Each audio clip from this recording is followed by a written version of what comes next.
Franz Castro and Inday, sino ang may mas marami mabuting nagawa para sa bayan? Malayo. Okay. Ano naman yung 125 million lang kumpara sa operations na ginagawa nila? Diba? At ang target namin, pabagsakin ng gobyerno. Oo. Diba? So, Tapos, wag nilang sabihin na wala silang confidential fund. Mayroon. meron yan. At alam niyo ba mga kababayan, kung saan din kami humihiram pag wala kaming pera? Noon, pag na-delete ang pagpasok ng pera, Brother Franco, I will tell directly sa mga kababayan natin, sa mga party list groups na hawak po ng mga taga-NUFC at taga-NOD.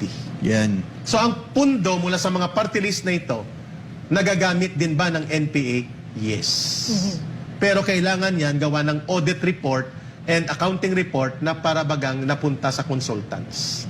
Yun po ang taktika nila Franz Castro, Raul Manuel at Arlene Brosas. I think dapat ipatawag itong tatlo na ito at ako ay mag-testify sa harap ng Kongreso at sa Senado para i-discuss ko kung paano ginagawa itong intelligence infiltration project at pondo at paano nakukonek itong mga party list na ito at mga pondo nila because before ako i-deploy sa NPA, ako po ay isang regional coordinator ng isang malaking party list ng CPP. Bayan muna. Correct. Eric, ako, gusto ko lang basahin din itong isang viewer natin, Sige. Eric.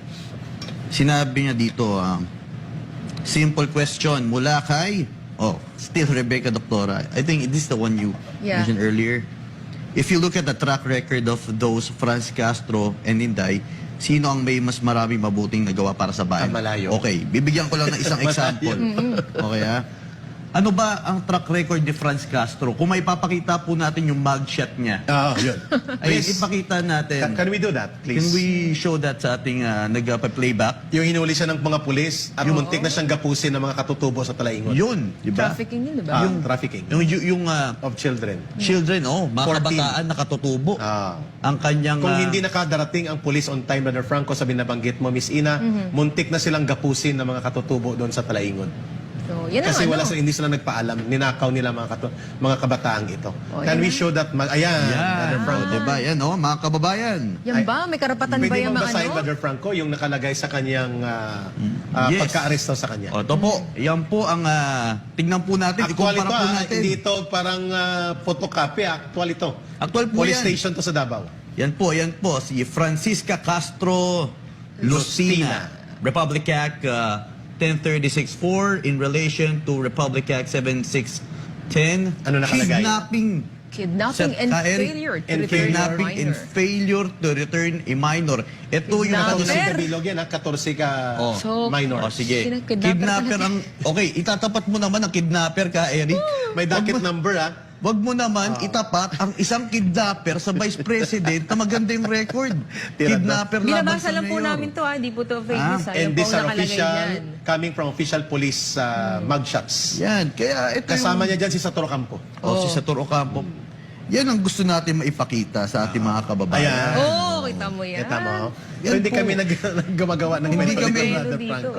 Kayo may kasalanan yan, I think this was 2017. 2017 yata ito, Brother Franco, or 18. Hindi. Di ba? Yun yung itsura ni Franz Castro. Pero pag pinakita naman, yung Vice President naman natin, try natin Sige, ipakita kung gaano kaganda ang ating Vice Presidente. Hindi, balik natin kay Castro kasi para makita talaga nating mga kabayan. May karapatan bang mag-question sa confidential fund ng ating Vice President Sara Duterte? Ikaw nga, may kaso ka ng kidnapper ka na. Wala ka... Baka ito yung kailangan ng pera. Hindi na kailangan ng pera. At ito yung tanong ng mamamayan sa'yo. Nagpasorry ka ba sa mga katutubo, mga magulang ng kabataang hinakot ninyo at itago sana doon sa may UCCP Haran sa Davao City na abutan kayo ng mga katutubo? Muntik na kayong gapusin kung hindi nakarating ang mga polis. Yan. Ang tanong, do you have the moral credibility, ascendancy para magkunwaring ikaw ay crusader to defend the public fund and to defend the interest of the government? Oh, excuse me Ikaw ay isang operatiba ng CPP, NPA, NDF. Kundinahin mo na ninyo. Ang CPP, NPA, NDF, itakwil ang kanilang terorismo at maghingi ka ng kapatawaran sa ginawa ninyong pagdukot niyan sa kabataang minor de edad na hanggang ngayon you're facing some criminal cases related to it.